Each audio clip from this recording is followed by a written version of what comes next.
welcome to another episode. I am your host, WIZE. I have a very special guest. She's a fellow podcaster. Welcome to the show, Dr. Kristen Eccleston. Hey. Hey, well, thank you for having me. I'm really excited to be here. Oh, the pleasure's all mine. I love talking to people. So just the fact that I get to have a fellow podcaster and I get to have you talk about what you love to talk about. So Yeah, I love talking about a lot of different things. So we could go down so many different rabbit holes, but we might just end up doing that. That's how my show tentatively goes. We'll start on certain things and we just end up having a great conversation. So that's what I'm looking forward to. I am too. Okay, so I'll let the audience know what's your doctorate and what's your specialty? What do I do? What does that mean, right? What does you do? Yeah. What do you do? Absolutely. So I guess a little bit of background to lead up to what my doctorate is in is I was a special education teacher for a really long time. I loved being a special education teacher. And towards the end of my in-classroom career, because I did transition out of the classroom, I was a special education resource teacher, which essentially is I was a department head, but I had a really unique opportunity to create, design, develop, and implement a program specifically for students with mental health needs. And it was funny, it was way before the pandemic, several years before, and people didn't think that there was a need for a mental health programming for students. I actually had to convince people that there was. And it ended up being such a successful program that they ended up having to open a second location because there were so many students in need of a program that focused solely on mental health needs in the education setting. And so that is ultimately what drove me to go back to school and get my doctorate is I wanted to have a better understanding of why this was happening, why we were seeing an increase in youth mental health needs. So my doctorate is technically in mind, brain, and teaching, but what that means is the processing of how your brain thinks, takes in information, views information, how the environment plays a role in how you learn, a lot of learning theory, but I specifically focused my dissertation on mental health in the education setting so I could understand why some of what was going on is going on. And then I had no idea at the time when I started all this that the pandemic would hit and just make this youth mental health need just explode, which is essentially what has happened. And what I do now since leaving the classroom setting is supporting families specifically with students who have mental health needs who feel like maybe they're not getting the supports and services they need in the education setting. And that's very important. I've had some friends who lost children to suicide, and I'm sure programs like this would have been beneficial for them. And it's a great thing that you're able to that you started this prior to even the pandemic. But once the pandemic hit, it was like a lot of these kids felt so isolated and alone, and it was a difficult time for them, and they're still suffering from the effects of that lockdown and all that. So yes, it's very important that we help these children because for many years it was mental health wasn't a priority.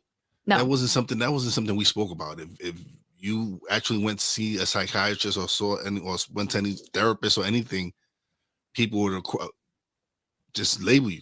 They'll say you're crazy. Yeah, you there was don't stigma. Speak to that person. That's a crazy person. Don't stick to him. Don't speak to him. Stay away from him. Or don't tell people that you're going through stuff. If you are going through stuff, right? Don't tell anyone. Yeah. You don't want anyone to know. Absolutely. And it's because of the stigma that was attached to it. And I think what you ended up having is there's a lot of people who are all dealing with mental health, right? But none of us were talking about it because we were all so afraid of what the person next to us would say. But if we were talking about it, we would all know that we weren't as alone as we felt, that more of our peers were actually going through what we were going through and could relate to what we were feeling and experiencing, but we were just so scared to talk about it. And I think there's a generational aspect to it too. Even as a young person, I can remember times where if you tried to express your feelings to a parent or an adult figure, you got a lot of you're fine. You're being over dramatic. You're fine.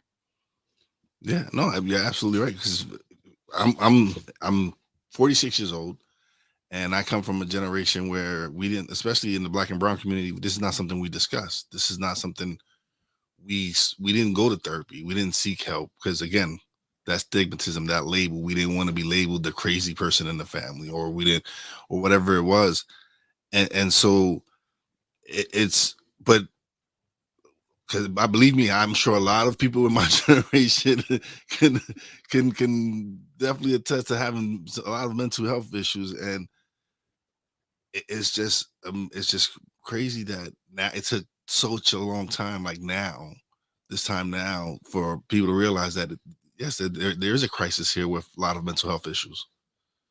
There is 100%. I mean, it's even at a point now where the White House released a press release, I think at the end of July, talking about, "Oh, we have a youth mental health crisis on our hands." And I'm glad that they acknowledged it, but I'm also like, "You think?" Like, I Yeah, right. welcome to the party. Yeah, it's been Yeah, here for a while, and unfortunately, I think there's still mental health has been around for a long time, but because we've only just started to talk about it, I still feel like we're very much at a loss of what is it that we're actually supposed to be doing? How do we actually take action steps to address mental health, especially within our youth? And I was going back to the White House press release, I was reading through it and there was a lot of great stuff in there, wanting more social workers, wanting more school psychologists, investing money into making sure resources are in schools, but not one time did it ever mention teachers or how they were going to help teachers learn it. And that was specifically what my research was in when I got my doctorate was it ended up being that teachers really didn't know what mental health looks like. And I'm not pointing a finger there. Like if you're not taught something, you don't know something. So there's no accusation there. And teacher prep programs don't teach what mental health is. There is no mental health 101, but teachers are the first line of defense. And I'm not necessarily advocating to put more on their plate, but if we're going to put all these social workers and psychologists in buildings, fantastic. But let's let the front line people who are teachers at least know what they're looking for so they can identify the students in need and then refer them on to the supports and services that are there. But there was nothing to address teachers. So I still feel like oftentimes we're still saying we're doing things, but we're grasping at straws or we're really addressing things at a surface level and not really digging deep into what students need. I sit in meetings on a regular basis where you will have students talk about how suicidal they are and how much the school setting or environment is contributing to it. And then you have a staff member go, "Well, yeah, but your grades and your attendance look great. So even though you feel that way, your efforts are paying off." And that's a true thing that I have experienced before, not even me exaggerating.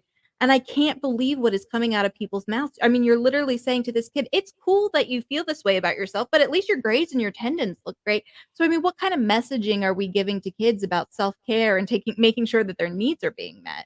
that's telling them you don't care. Right. You care more about my grades and my attendance than you actually do about my mental well being. Yep. Yeah. And I'd love And to tell you that's a one-off situation, but it's not. I know I can imagine. I can imagine. It's our school system is broken. It's not like we know this. It's not like we don't know our school. All our schools are underfunded. We don't have the proper funding to even help the teachers with school supplies and all this. So imagine trying to get them help with all the other issues that we have now. So it's a shame, and it's great that someone like you is out there creating programs like this to help these students. Hopefully, you can get it implemented across the country. That'll be great. That is the goal. I mean, that is actually a part of my business and what I attempt to do is getting a program that I know is I mean, it's backed by evidence, it's research based, it's tried and true, and I want other schools to do it, not just because it actually ends up saving schools millions of dollars yearly in private placement fees. So talking about school funding, part of the special education law is if a school cannot provide a placement or the right education setting for a child, free and appropriate public education, they have to provide it to a child. So some children in our school systems get paid, or they don't get paid, but they get placed in private placements that the school system has to pay for. And prior to the program I had created, most of those students in that program were going out into private placements. And tuitions on those things are not cheap. And we did, my principal and I did the math one time, and that was millions of dollars a year that were being retained by the school setting. So if we were to provide more specialized programs for students, it would also be beneficial to school systems because there would be funding that was retained for them in that. That's I mean, that's it's just crazy to think that our children, our future aren't protected. They're not doing anything to help them, and It's a shame. It's just crazy to me. It's just I don't understand it because we're supposedly the richest country in the world, and yet the education system and how our kids are on and how we protect our children is just mind blowing. Mhm. And I think a lot of it has to do with we've become very just like everything else in this country, everything comes down to the dollar, right? Our school systems were structured. If you go back in time and you look at our structure of our school system, a lot of it had a time where like the Rockefellers were people who were on educational boards and stuff. And so decisions were made off of financial gains. And that's still happening today. Assessments, college board, all those different things where there's financial gains to be made.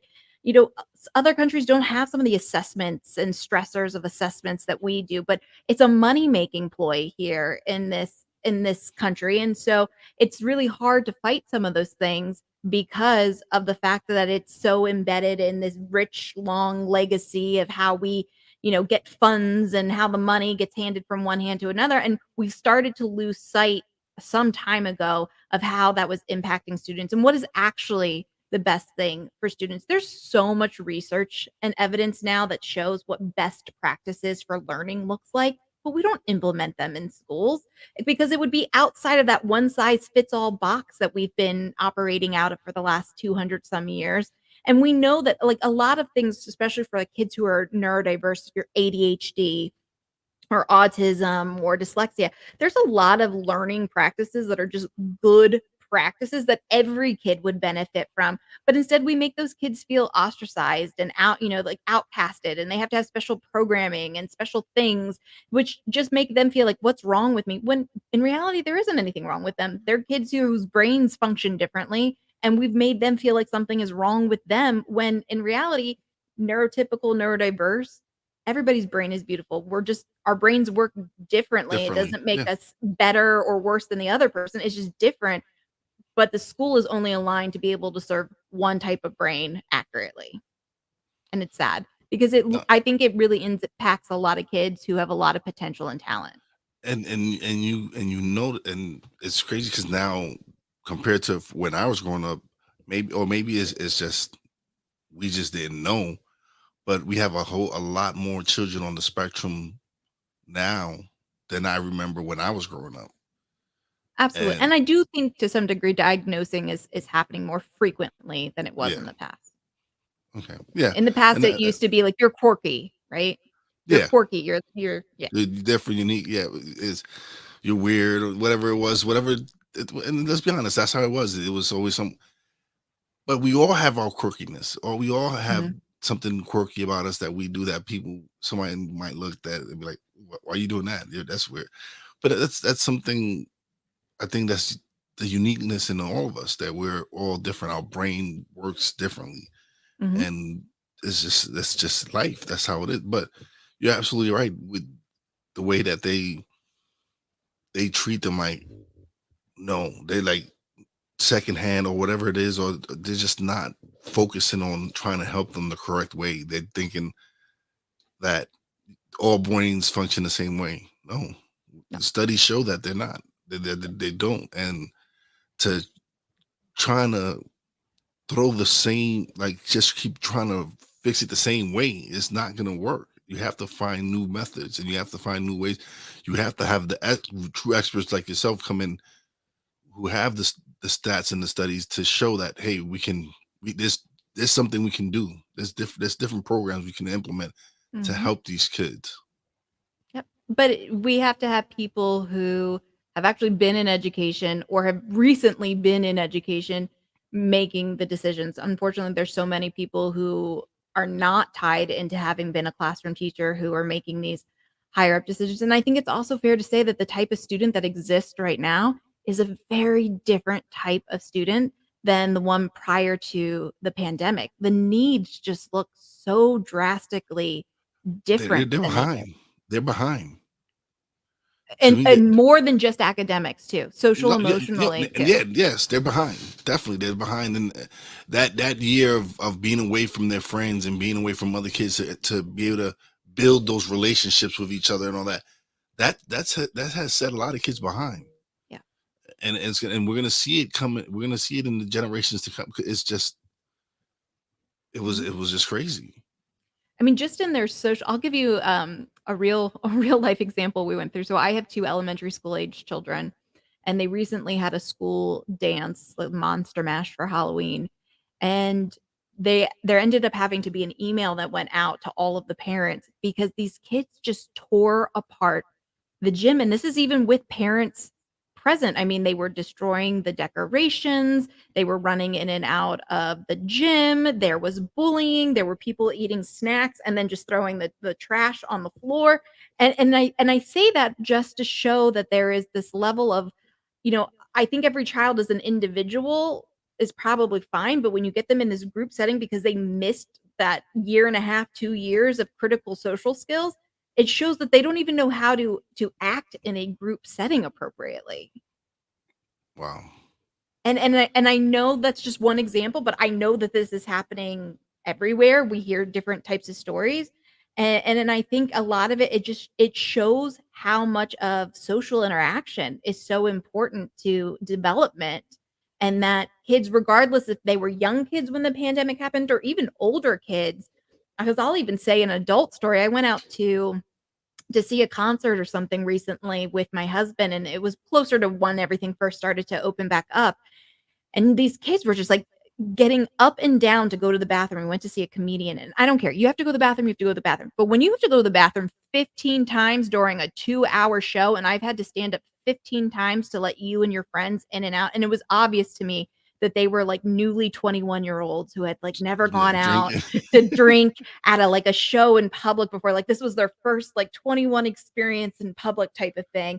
But like, dude, 15 times is a little excessive because you have obviously have no regard for the people because when you go to those concert venues, Yeah, theaters, like there's this much leg room there, and so you have to stand to up to stand let up the and person move by. by. Yeah, And I mean, they would literally have this one person who'd come out and it was like, I guess somebody else in their group realized, "Oh, maybe going to the bathroom is not a bad idea." And then they would get up and you had just sat back down to get back and they'd come back with drinks. And you're like, "Brent, you obviously don't understand what it means to break the seal here." And like, this is obviously your first experience out in public. But I mean, it just even to that, those like little decorum things didn't exist amongst these like newly minted 21-year-olds. yeah. I don't. That's why. Yeah, at shows, I really don't like drinking too much of anything because I don't want Mhm. to have to continuously go back and forth to the bathroom. Right? You know So, this. You know this. even during the movie, I make sure I pace my soda, whatever Right? drink. I make sure I pace it because I really don't want to miss any scenes or anything. So I Right. can wait till either I go prior to the movie or go after the movie, Mhm. unless it's a real emergency. But other than that, you try to pace yourself. Right. And I'd love to tell you it was just my row too. It wasn't. The row in front of me, the people who were directly and sitting in front of me turned around and they were like, "I am so sorry." And I'm like, Friend, I realize it's not you who's doing this." Like 4 rows in front of that. I mean, so there was multiple rows. I honestly thought I was waiting for the comedian to like make a comment because to me it was that evident that it was happening all over the theater. And I'd never experienced anything like that before because usually right? There's a level of decorum, like, once, maybe twice you go to the bathroom, but 15 Maybe times, twice, no. maybe No. twice, maybe. I think one time is good enough. But Right. if you keep got this, dude, you need to stop drinking so much soda. That's it's something. Right. Right.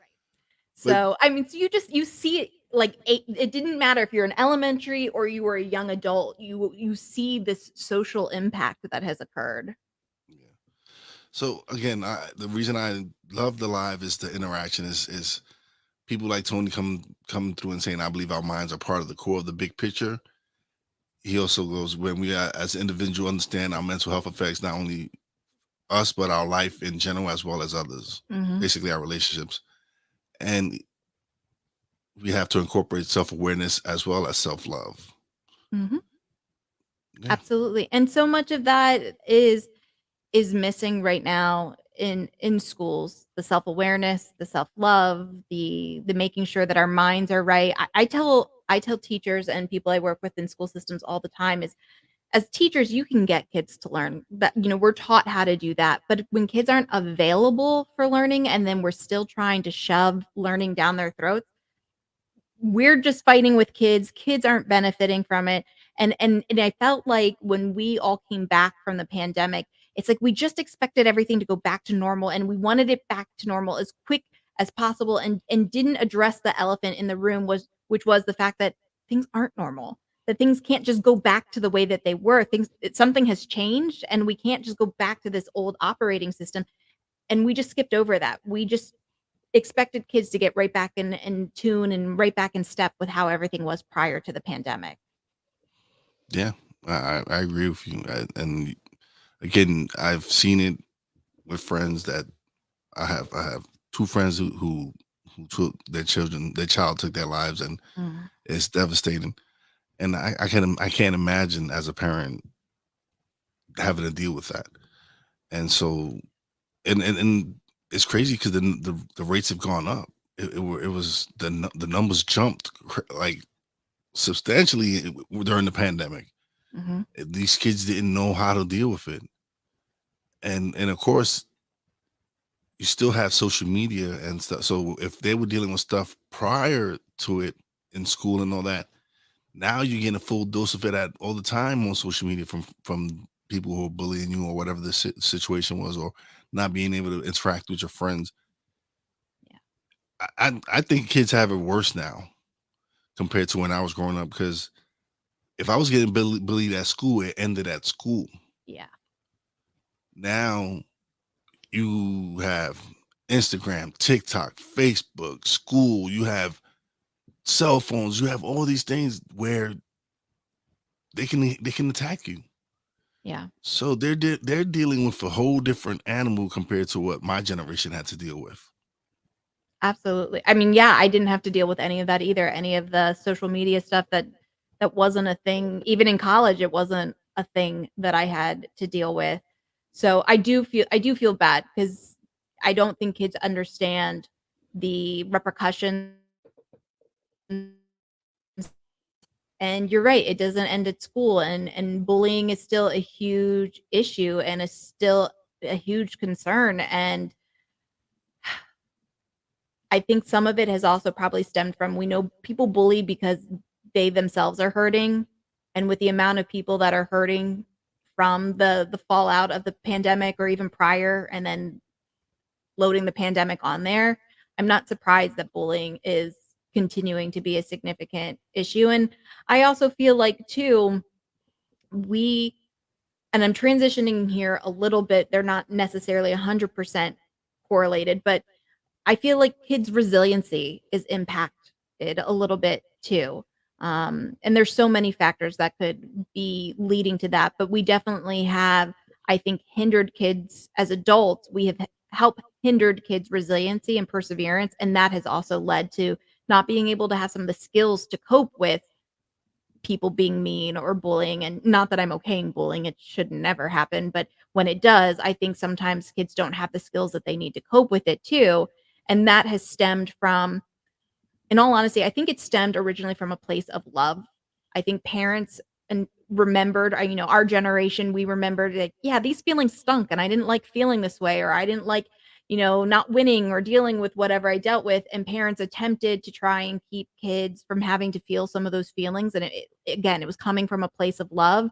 But by doing so, kids didn't have to build up some of that resiliency and some of that perseverance, because anytime they get faced those uncomfortable feelings, we try to swoop in and Oh, step in and prevent that. believe me, I agree with you, because when I played little league baseball, if we didn't win the championship, we wasn't getting no trophies. Right. Honestly, and I'm knocking parents now for participation trophies and all that. That's fine, but that drove us for next year. Like, we Yep. saw these dudes get the championship trophies, and we got these little rinky-dink trophies, and I'm like, I want the big one. Yep. So that drove you to practice. That drove you to make you better. Yep. To see, hey, he had a bigger trophy. I'm gonna work my butt off to get that trophy. I don't Mhm. say knocking anyone, but you when I played baseball, I was competitive. So when I saw that I didn't win the big one, I was like, It this got, motivated you. yeah, it's gotta change. We gotta do something, buddy. Hey, Yeah, hey, it fellas, we gotta play much motivated you. better. And we've taken that away from kids a little bit, and so many different, and there's a great book, actually, it's called A Nation of Wimps, and it dives into this much more in detail. But we've essentially taken that drive away from kids. We've taken the resiliency away, and you especially see it in, I would say, young adults, so late high school into college. And it's this first time that you're kind of getting that independency that you have as a young adult, and you don't know how to cope with a breakup or something that didn't go your way, or you didn't get a grade in one of your college classes that you were expecting, and now mom isn't here to call your professor, even though this is starting to happen, which just boggles my mind that that's happening at the college level. I would be so embarrassed if one of my parents had called my professor at the college level, but I mean, that's happening now. And I think, again, I think it stemmed from a place of love. So I'm not trying to beat up on anyone. I think Of it course. really came from, I love my child. When my child hurts, I hurt. I don't want my child to hurt. I'm going to step in and try and prevent it. But to some degree, you have to let your child hurt and learn how to navigate through some of these feelings so that they can be resilient, so they know how to persevere. Or what happens is you have a young adult who has a breakup and then they don't know what to do or how to And handle I've it, coped or with it. No. at all, because they've always had somebody step in and Yeah. prevent them from those yucky feelings. And it's and it's it's the same thing with how when we growing up, we were outside playing, we would fall, Mhm. skin, bruise our knees, cuts and all that. And that was just growing up. That was part that was now is, and I love my grandson. So, but if he falls and if he bumps his head, my Mhm. daughter's ready to rush him to the hospital. And he might be okay. And I get it. I understand we have to be safe and all that. But sometimes he's gonna fall, he's gonna scrape his knee, and it happens. Yeah. Yeah. And I think some of it is, yes, we've become more protective, and you have to ask yourself sometimes, to what degree has society forced us to be that way? Because I could see your daughter saying, like, "But if I didn't, is CPS gonna come knocking on my door? Am I gonna be Yeah, seen as this type?" So I feel like to some degree, and for good reasons, obviously, we know about of course. different departments because at times they are needed. I mean, I've worked with Oh, with families and it's needed, but then it puts this absolutely, fear yeah. in other people, and then On I people think to because you have parents, yeah, you have people that they need these services called on them. Absolutely, I agree with that one. But then it just like you said, it put the fear in other parents to like, oh, if I do this and this happens and he gets bruised or something, who's yeah, gonna come investigate my house? yeah, And I'm not saying that you beat your, but I'm just saying that sometimes he might fall and bump something, he gets a bruise somewhere, and they already assume you be beating your child. yeah. And it's, again, it's a double-edged sword. I'm a court mandated reporter when I was a teacher, and so I've had to make phone calls, and the thing that's hard is sometimes you're not allowed to ask questions. You're not allowed to investigate. You're not allowed to ask questions. So if I see something and it's just out of the norm, I just have to report without doing any investigating. And I get why that rule exists, but again, I'm also might be doing reporting and making us, for something that was just, yeah, he fell down while he was playing outside and he skinned his knee. And I don't, like, the story is not matching up. And if I had just been able to ask a question or not ask a question, I would have been like, okay, yeah, yeah, this is obviously not a big deal. And I see both sides of the argument. I truly do. I see why Yeah, there's the need to just report, but I also feel like there's times where, are you creating more stressors or more issues within a home because you couldn't ask a question? yeah, And I think that's why you also see this generation that tends to overreact, because there are a lot of scenarios in the past that have now made these critical moments where you as a good person want to, well, I don't want to get, seen as somebody who is hurting my kid or get reported, because that's not the case. And so I'm going to overreact because, and then that comes off on kids to some degree, right? So I'm sure your grandchild then sees the way mom responds. So, it is a big deal that I've skinned my knee and I need to, like, it's the end of the world, because that's what it's being addressed, instead of like a get up and shake it off type of thing. yeah, So it's yeah. hard. I see it. I think my curse in this world is I truly can always see everybody's argument. Doesn't mean I always agree with it, but I can see See, everybody's yeah, their argument. point of view or whatever. Yeah, Yeah. sometimes you have to look at it from others people, but you don't have to agree with it, but you have to see it from their point of view. Yeah. Yeah. Yeah, understandable. So, okay, so you have a podcast. What made you go into what made you want to do a podcast? That is a really good question. So I actually have three three Three podcasts podcasts. I do that I participate on. I think some of it is before I became a teacher, I was a radio DJ, so maybe there's a little bit of love Oh, okay. from that back in the day. But my podcast, The Neurodiverse Teacher, is my brand, and I created that podcast because I work with so many students who just are so afraid to be seen as being different or standing out in any kind of way. And I predominantly work with students who are neurodiverse or have dealt with mental health. And I wanted to have a podcast that would show them or highlight adults who, or even young people who have also dealt with either being neurodiverse or mental health, but still found success or still thrived, or, even if they had this rough moment in their life, how they were still able to persevere and overcome. And I really wanted to have this podcast that shared and highlighted those stories in hopes that young people would hear them and say, okay, it's okay to be different, or this being different is going to be important for me later, or I'm going to be able to overcome, or this is inspirational. And that was really kind of the thought or the thinking behind that. And then I have another podcast that I do with a girlfriend of mine that's called Two Neurodiverse Moms, and we are both neurodiverse, and we both have neurodiverse children. And we just get on for 45 minutes once a week, and we just talk to each other about everything and anything. It's really like watching an ADHD conversation. We try to be funny about it, but we just like ping pong back and forth. And then I have another podcast that I do bi-weekly with a gentleman named Christopher King.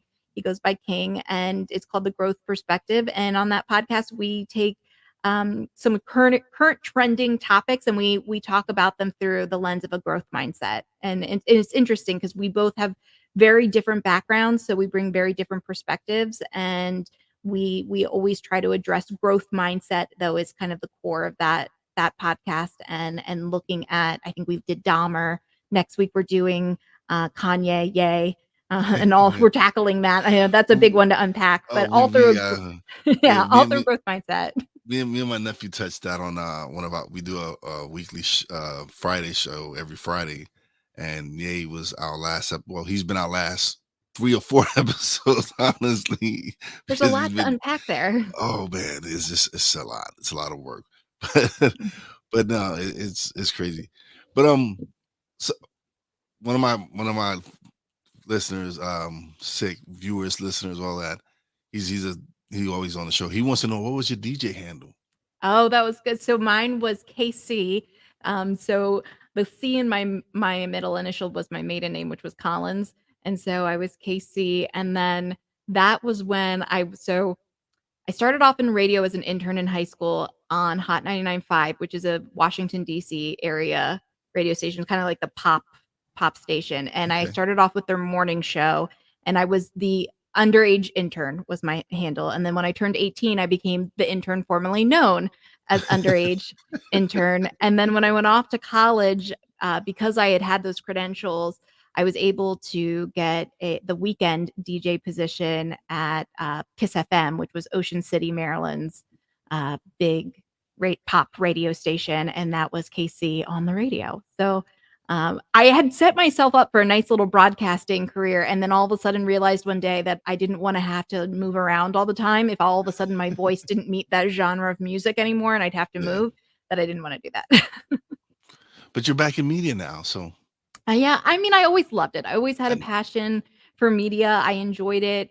But I feel like sometimes life takes you on rides that you weren't expecting. I never expected to be a special education teacher. It was funny. I got out of college. I was working in public relations, and this opportunity just presented itself, fully paid master's degree to Johns Hopkins University to become a special education teacher. Okay. Do you know what I mean? And I had always thought about being a teacher. I loved kids. I loved working with kids, but I don't think I realized how much I would love it when I actually got into it. Like, I loved being a special ed teacher. I'm predominantly taught at middle school and high school for the most of my time in my career. And I loved the high school kids. Like, I loved working with young adults and really helping to help them find their voice and their confidence in themselves was one of the most fulfilling things. that's awesome. Awesome. Sig Diggy, he's silly. He's always silly. He's like, I'm curious if you ever watched WKRP in Cincinnati. I I, have not. Is it that might something it I might need be a to little check bit out? before her time, Sig. It might be a little bit before her time. I don't know. I'm probably older than I look, but I'm okay if it seems like I'm really young. I will take it. I will take it. Oh yeah, nah. Sig, what did you just turn 40? I think he just turned 40. I'm not sure. So he and I are close and very Close in close. age. Yeah. We don't need No, to divulge we your don't age. put it out. We're not gonna, we're Very thin. definitely gonna not going that Yeah, way. no, we don't get it. But no, I have a great time the reason because I started strictly audio, Mhm, then I went to pre-recorded video, and then I started doing a radio show Thursday and Friday with my man Brian Snow and Snowman in the Morning with Cole Johnson, and mhm, they talk sports. mhm. So I had already started my podcast. So I actually being able to do his show gave me the opportunity to talk about sports, which I love here, which I Mhm. love to do. Because when I do my podcast, it has nothing to do with sports. Yeah. It has to do with mental health and relationships and all different type, anything but sports. So to be able to turn to do the show and speak on sports, which is my second love besides podcasting now, it was a great opportunity. So I do that every Thursday and Friday, and we have live chats going on. So that inspired me to make my show live. Nice. And the Yeah. fact and the guy and it gives them the opportunity to ask questions or leave comments, and when they and it's fun. I have a great time. That my guests seem to enjoy it. So Mhm. I have I been. was I like, have to say every time if it looks like I'm looking over here, it's 'cause I'm actually reading the comments that are coming up, and I'm loving it. I like it too. I see what you're saying. It gives you that extra level of interaction that's occurring. it does, it does. It gives you the opportunity for them to be a part of the show. Mhm. And I I like love it. that. And Tony's always coming up with some great questions. He's always giving up some great quotes. Sick comes through. I have a couple other people that come through and share. And it's to me, it's fun. To me, to be able to have them be a part of the show, Mhm. it's great. I agree. It gives you that it's almost like, morning shows when there's multiple people who are Yeah. part of it, right? It gives you that dynamic, and I like it, and I've been enjoying reading all their different comments. Tony's like AARP here. Do you know, apparently, I didn't realize that anybody can Can you apply to ask be this? AARP. I have an AARP card, yes. I didn't realize, but apparently, and I heard this on the radio recently, that young people, like, I would say in their 20s are applying for it, and they're using that senior citizen discount that you get with having an AARP membership. And I was like, why didn't I know about this?" Yes, no. I actually have a AARP card.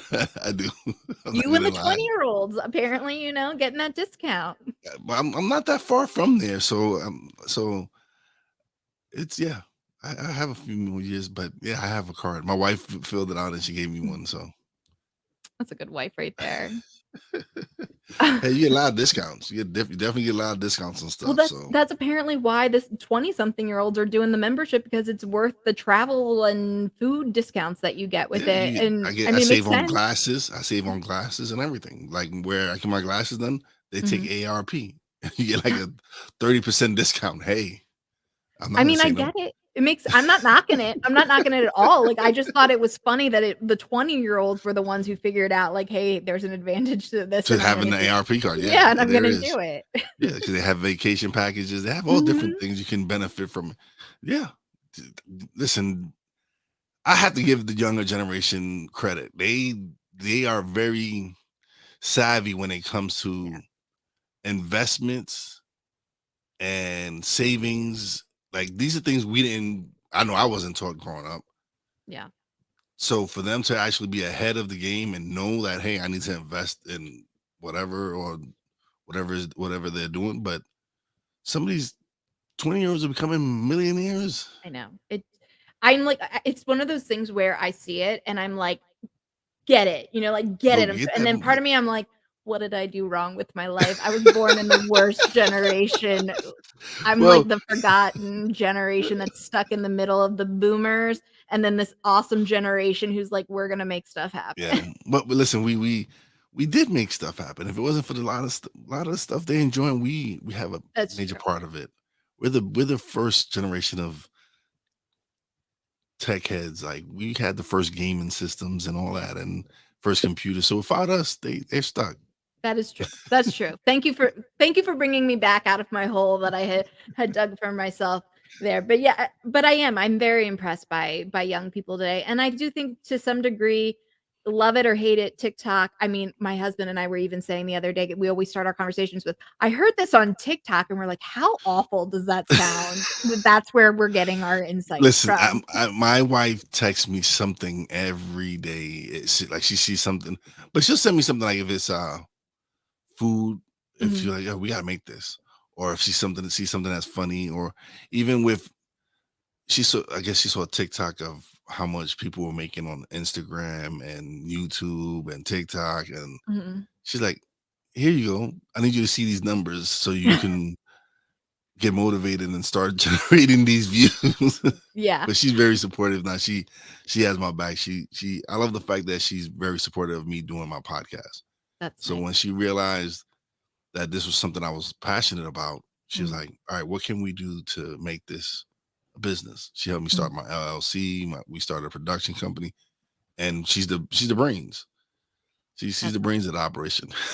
That is awesome. I love I'm the that. voice and the talent. She's the brains. That's a good partnership right there then. It works. It It's a works. The good dynamic partnership. works. I love it. I love it. But yeah, I mean, these young people and the things that they come up with, I mean, the access to information though. Can you imagine some of the things that you could have achieved if you had When access to some of the information you can access oh now? my god, I think I would have been an A student. Right? A Right? student definitely would have been an A student. Or just even ideas that you had or things that you Oh, wanted to things we have do. things things you yeah things that you get to create like some of these 9-year-olds with $1 million YouTube pages Mhm.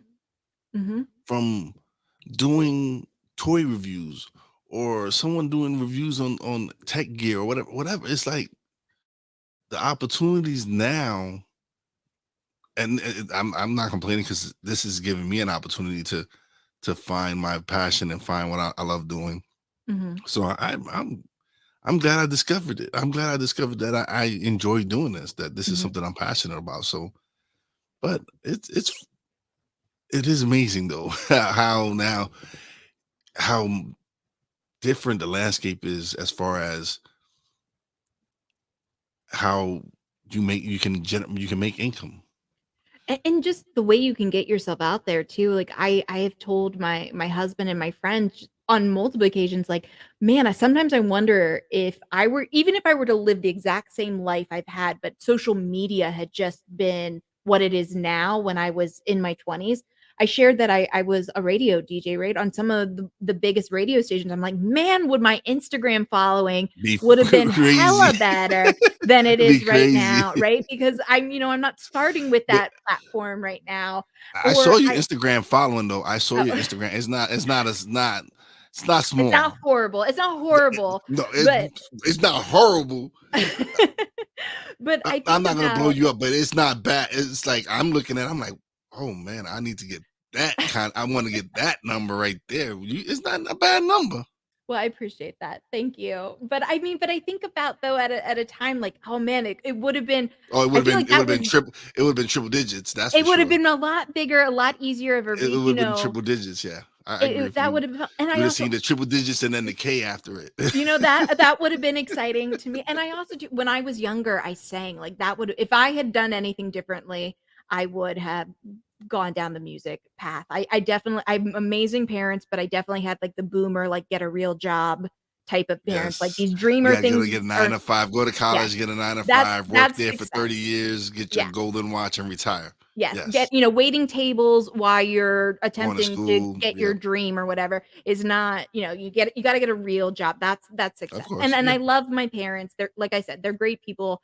My mom would be all upset that I'm saying this, but it definitely was not go chase your dreams. And I think how crazy would it have been like the stuff that I did singing Oh, when I was younger, if that was on social media or the access that you because these kids don't even have to go about the whole way you used to get record deals anymore, right? You write your songs, you record them, you put yourself on TikTok all over the place. It sells itself. People find like to me, it's just insane how different things are approached now compared to how it used to be. oh yeah. No, Uh, it's different. It's way different. Like you, because you got to think about it. our parents probably had dreams and hopes, and it was killed by their parents that were like, Yeah. no, their parents are a little bit much.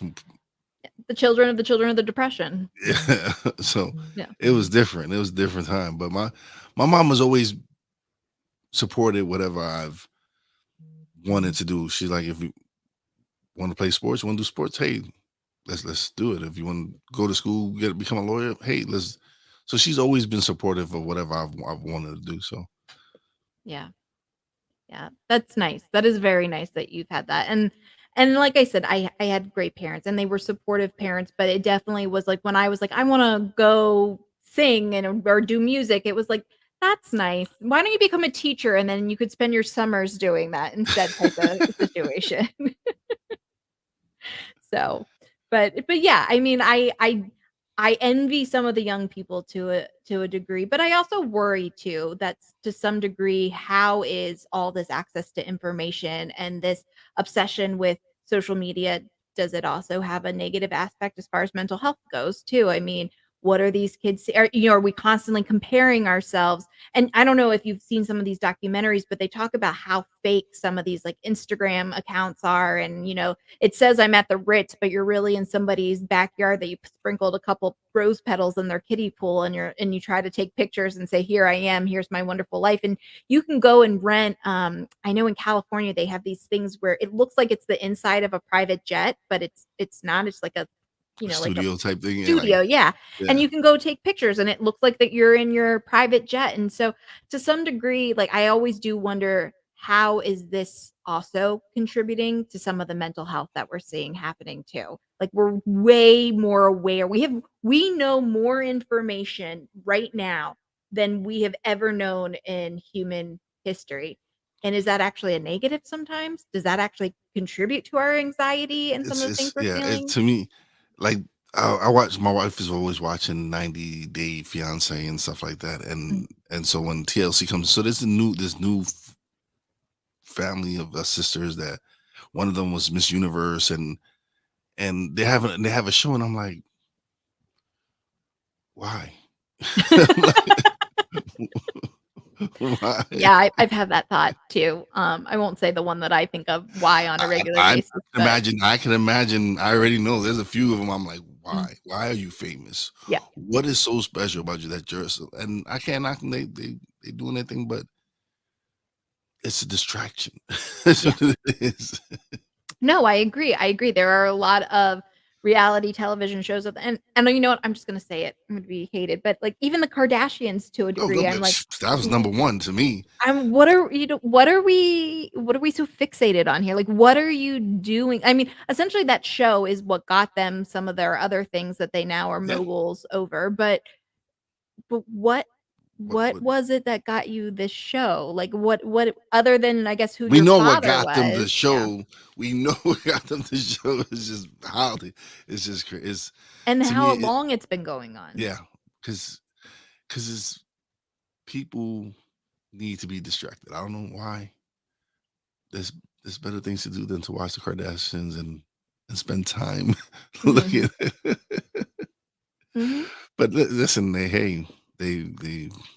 I guess they've made it. I don't know. To me, I I know, don't maybe I'm find. just jealous. I want I'm not my jealous. I know I'm not billion-dollar jealous. I don't cosmetic because company. even with all that, they still They have their yeah, eh, yeah.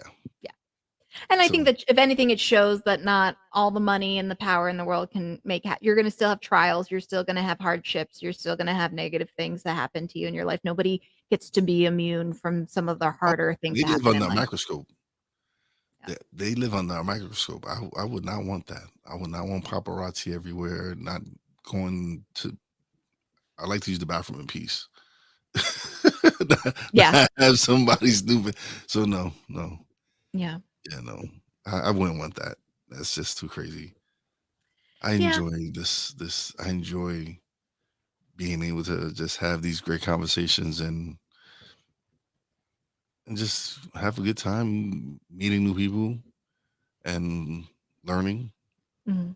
So I enjoy podcasting. So, I'm aligned with you on that, very much so. but Ver oh, this has been great. I've had a great time. Me See, too. we went from like we said at the beginning, we was like, I don't know where we're gonna go, but it's gonna end up somewhere. We're gonna just have a great conversation. Yeah, I mean, I'm always very upfront and honest with people that I myself am neurodiverse. I'm very ADHD, so you never know what you're going to get from me because I will take you all over the map with conversation. I'm the same way, so it works out. It works out for me. But now it's time for you to just plug away. So I'm gonna give you a little solo layout, and you can plug away. Awesome. Well, thanks first off for having me on the show. I loved it. I would love to interact with any of your listeners anytime they would like to interact with me. They can find me on my website at www.theneurodiverseteacher.com, or my Instagram and my TikTok handle is at the.neurodiverse.teacher.